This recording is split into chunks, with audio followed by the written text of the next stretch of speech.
Bonjour, je suis Naya, la sœur jumelle de Vesta.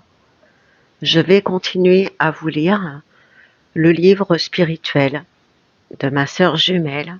La dernière fois, nous nous sommes arrêtés au chapitre 15. Chapitre 16. L'entrevue. Le mari de Katia témoignait toujours autant de mépris à son égard. Elle n'avait aucune réponse de son avocate concernant les affaires de son divorce. La guerre des nerfs était enclenchée. Elle s'était cassé une dent, malencontreusement, en dégustant une part de galette à la frangipane. La fève était la cause de cet accident.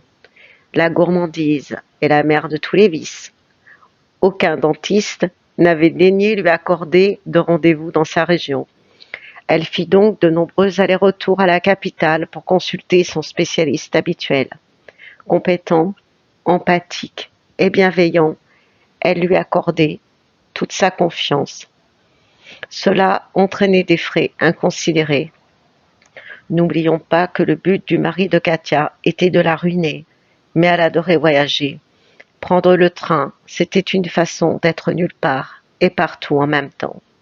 Loin de tous les tracas, ces voyages lui permettaient de revoir son fils, ses amis, de fréquenter les lieux qu'elle affectionnait et plus particulièrement le 6e arrondissement de Paris.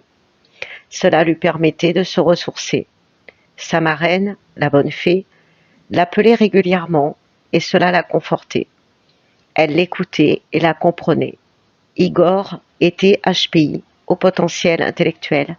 Katia était HPE, au potentiel émotionnel. Autant vous dire qu'elle ressentait d'instinct des personnes qui avaient véritablement de la compassion à son égard, et les autres curieux, uniquement curieux, ou dans le contrôle. Elle avait 4 piliers à qui elle pouvait se confier sans embâche. Sa bonne fée en faisait partie, ainsi que sa meilleure amie et son ancienne collègue. Et Rodolphe, à qui elle ne pouvait jamais mentir. Tout ce petit monde, hors famille proche, s'occupait d'elle. Sa mère s'était d'ailleurs approchée, reprenant ses anciennes habitudes, en excellant dans de longues conversations téléphoniques, mais Katia restait sur ses gardes, ne voulant pas trop dévoiler sa vie privée. Elle avait pris l'habitude d'aller déjeuner le samedi chez ses parents, le dimanche chez son frère, et cela lui suffisait. Comme Rodolphe, elle avait besoin d'espace et de liberté, et elle avait besoin de silence et de calme pour se retrouver. Elle, qui s'était construite essentiellement sur son intériorité, qui ne comprenait pas la société dans laquelle on vivait, qui avait horreur du jugement, qui était hors matrice. Rodolphe, quant à lui, s'était construit essentiellement sur l'extériorité, avec pour objectif essentiel l'état de briller en société, avec tout ce que cela impliquait.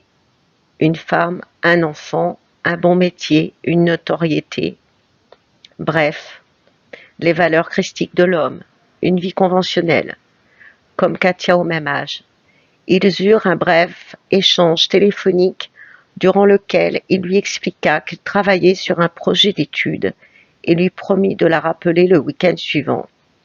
Il commençait à conscientiser leur lien. Il ne faut pas oublier que Katia travaillait sur le parcours de flamme jumelle depuis le mois de juillet précédent. Rodolphe avançait sur son chemin doucement, mais sûrement. Il pensait à elle et ne savait pas comment l'aborder. Katia avait des douleurs abdominales, déprimée. Elle apprit par la suite que Rodolphe aussi. Un certain jour de novembre, elle avait souhaité mettre fin à ses jours. Le lendemain, elle avait reçu un appel téléphonique de son éditeur pour ses premiers écrits. Ce n'était pas le moment. Début février, des idées noires lui revenaient. Son père lui envoya quelques mots visant à ce qu'elle se mette au travail pour un 3e ouvrage centré sur la vie de ce dernier. Ce n'était donc pas encore le moment. Il fallait qu'elle patiente encore, toujours et encore. Un jour, Rodolphe lui avait dit « Il faut bien vivre. Oui, pour qui? Pourquoi ?» Elle qui avait eu l'habitude de vivre à travers et pour les autres, il était temps qu'elle vive pour elle-même. Alors, elle s'efforça de vivre, ou bien plutôt de survivre. Rodolphe continuait à lire ses messages, mais ne répondait plus au téléphone. La solitude l'envahissait. Il prenait des nouvelles de Katia via des connaissances communes. Il pensait qu'elle allait bien. Elle était forte, cette femme, oui, mais en ce mois de février, elle atteignait ses limites. Son état de souffrance était ultime, derrière le masque qu'elle proposait à son entourage. Seule sa meilleure amie était dans la confidence, cette amie qui souhaitait que le meilleur pour elle. Certains pensent qu'ils n'ont pas le droit à l'amour. Alors ils s'éloignent pour mieux rattraper leur passé. C'est ce que Rodolphe avait fait. Elle devait s'habituer à vivre seule. Elle devenait dure avec elle-même. Il reviendrait. Rodolphe revenait toujours. Il reviendrait quand il aurait la sensation que Katia irait bien autant physiquement que psychologiquement, quand elle ne serait plus dans l'attente,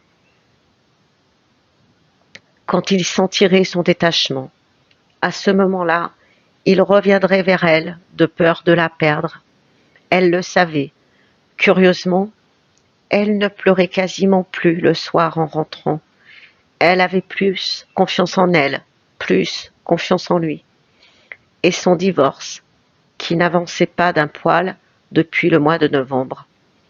Elle allait bientôt remonter à Paris et se réjouissait d'avance de revoir son fils. Elle devrait faire bonne figure et être à l'apogée de sa forme. Si Katia arrivait à surpasser toutes les épreuves qui l'attendaient, elle était persuadée que rien ne pourrait plus l'atteindre. Rodolphe lui manquait, terriblement, furieusement. Elle était toujours en inadéquation avec sa famille. Leur perception de la vie était tellement différente de la sienne. D'un côté la prudence, de l'autre l'aventure, la soif de vivre. La source avait donné à Katia la chance de pouvoir vivre une nouvelle vie, et elle avait bien l'intention de la saisir. Son premier ouvrage allait sortir le 22 février 2022. Que de chiffre 2. Elle voyait cela comme un bon présage. Le chiffre 2 correspondait bien à Katia, la dualité. Elle passait facilement, du rire aux larmes, et le bonheur de son entourage lui faisait chaud au cœur. Mais il fallait qu'elle apprenne à vivre pour elle-même, et cela n'était pas chose aisée. En rentrant de la capitale, 15 jours auparavant, elle fut mise à l'épreuve. Il y avait un brouillard à couper au couteau. Elle ne distinguait que 3 lignes sur la chaussée, soit une distance de 15 mètres environ. Et là, en ce moment particulier, elle entendait Rodolphe lui parler. « Reste concentrée, tu peux y arriver. » Et le pire, c'est qu'elle n'avait même pas peur de mourir. La source lui avait envoyé une épreuve. Et c'est ce qui se passait pour les âmes jumelles peu de temps avant leur retrouvaille. Rodolphe serait probablement également face à des situations d'insécurité. Elle lui fait part de ce ressenti. Il était dur avec elle, trop dur. Katia avait ce sentiment de s'être occupée toute sa vie des personnes qui avaient grâce à ses yeux et tout le monde l'abandonnait. C'était toute l'histoire de sa vie. Alors, si elle devait mourir par quelque coup du destin, elle mourrait, car sa souffrance devenait insoutenable. Il lui avait sauvé la vie. Il était devenu son tortionnaire. Le triangle de Karpman. Elle fit un bref bilan de tout ce qui s'était passé depuis le début de son divorce. Son mari se comportait comme un salaud. Je n'ai pas d'autre adjectif à vous proposer. Sa mère était toujours en contradiction avec elle. Son fils ne l'avait appelé que 3 fois en 8 mois. Seul son père avait été correct dès le début de cette affaire et son frère avait été empathique malgré son ironie qui lui faisait parfois mal. Alors, à partir de là, plus rien ne la retenait sur cette terre. Elle faisait ce qu'elle avait à faire tel un robot, sans conviction aucune. Elle avait eu tant de force et tant d'enthousiasme dans son combat. Ses forces la quittaient, un vide abyssal l'habitait. Katia vivait sa deuxième nuit noire de l'âme. Elle en voulait à l'univers, elle ne comprenait pas pourquoi, devant autant d'efforts fournis, rien n'avançait dans sa vie. Mi-février, elle fit un énième aller-retour à Paris. Elle ne les comptait plus.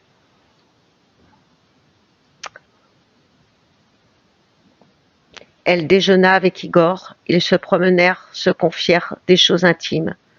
Leur complicité restait intacte. Et puis, quand elle était avec son fils, elle avait l'impression de s'élever socialement, tant leur conversation était enrichissante. Il lui parlait de ses projets d'avenir. Il avait même évoqué Rodolphe. Et pour la petite anecdote, Igor lui reprochait de ne pas montrer ses sentiments, ses QFD. Katia avait lu quelques très belles lignes dans le train. Quand le désir est encore en cet état de pureté, l'homme et la femme se passionnent pour l'existence, vivent chaque instant avec vénération, consciemment, attendant toujours le moment opportun pour célébrer la bénédiction prochaine. 11 minutes, Paulo Coelho. Elle avait connu cet auteur grâce à son ami médium, qui se reconnaîtra aisément et le remercie encore pour tout ce qu'il lui aura apporté. D'ailleurs, durant ses voyages, elle dévorait les livres de Monsieur Coelho. Peut-être aurait-elle l'opportunité de le rencontrer un jour, c'était son rêve. Cette dent cassée, malencontreusement, serait assurément l'origine de leur retrouvaille. Deux inconnus, qu'un geste imprévu rapproche en secret. La chanson éternelle, La Belle et la Bête. Disney. La Saint-Valentin approchait à grands pas. Une belle connexion s'était à nouveau établie, une connexion sucrée. Katia était le fantasme de Rodolphe, une mère parfaite à ses yeux, une femme fascinante et surprenante. Oui, mais Katia en avait marre de vivre une vie immobile. Elle avait besoin de voyage et de liberté. 18 février, pleine lune des neiges. Comme le 18 janvier, elle avait pleuré toutes les larmes de son corps durant 2 jours et avait dormi à même le sol, sur le carrelage de la salle de séjour. C'était devenu une habitude.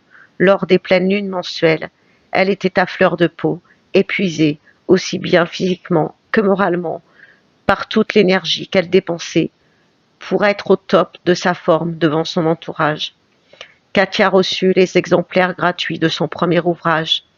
Elle dédicaça ses premiers écrits aux membres de sa famille proche, ainsi qu'à ses amis. Elle se demandait pourquoi Rodolphe ne répondait plus à ses appels. Cet homme lui avait sauvé la vie et lui faisait à présent vivre l'enfer sur terre. Il ne savait pas que l'enfer, c'est l'absence. Paul Verlaine.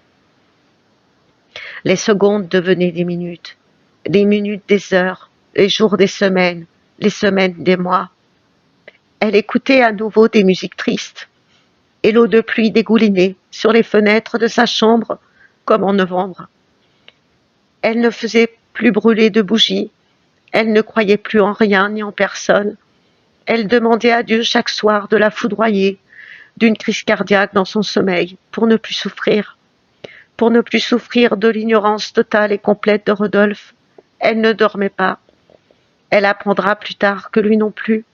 En fait, ils étaient tous les deux dans le même état de détresse psychologique, mais au lieu de la contacter pour lui faire part de ses peurs et de ses angoisses, ils se muraient dans le silence.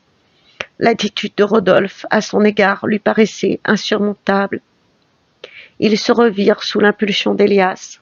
C'étaient les vacances scolaires et ce dernier décida d'emmener son fils dans un lieu touristique situé dans la ville de résidence de Rodolphe. Conscient de la souffrance de sa sœur, il le contacta. Ils se rencontrèrent dans un lieu sympathique et convivial. Katia et Rodolphe furent un moment en tête-à-tête. Il fut froid et il lui fit des reproches. Katia était si heureuse à l'idée de le revoir qu'elle en fut ébranlée. Il avait le teint blafard, les yeux fatigués et fuyants. Il était agité, stressé. Il lui fit part de ses soucis, travail, famille, et comme à l'accoutumée, il partit d'un coup sec. Son dysfonctionnement comportemental était dû à son trop-plein d'émotions. Son corps et ses paroles n'étaient pas en adéquation avec ses pensées. Elle ne lui en voulut pas d'avoir été désagréable. Il n'était pas lui-même. En disant, elle ne lui avait jamais connu ce regard. Toutefois, elle aurait préféré qu'il lui fît part de tous ses tourments plutôt que rester dans le silence. Il lui dit, adapte-toi à moi. À ce moment précis, Katia comprit qu'il connaissait le nom du lien qui les unissait. Il s'était renseigné. Il lui dit également, je ne suis pas sociable.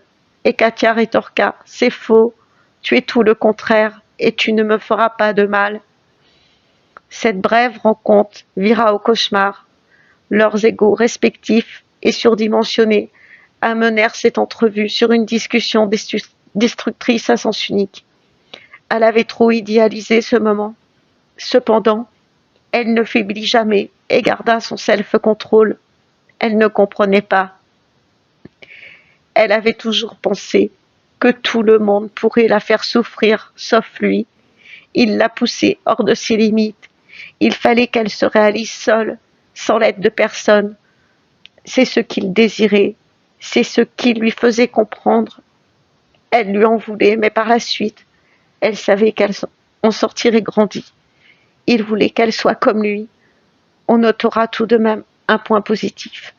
Il l'avait scannée avec son regard ciselé, de bas en haut, avec un air plutôt satisfait. Oui, il l'aidait, mais elle devrait également l'aider à corriger quelque peu son comportement arrogant. Il devrait l'aider à être moins sensible. Elle s'était forgé une carapace, mais n'était pas encore assez forte pour supporter toutes les affres de la vie. Elle savait d'ores et déjà comment elle allait opérer avec lui, avec beaucoup de patience et de douceur, comme elle en avait l'habitude. Voilà les amis pour aujourd'hui. La prochaine fois, nous passerons au chapitre 17, le silence.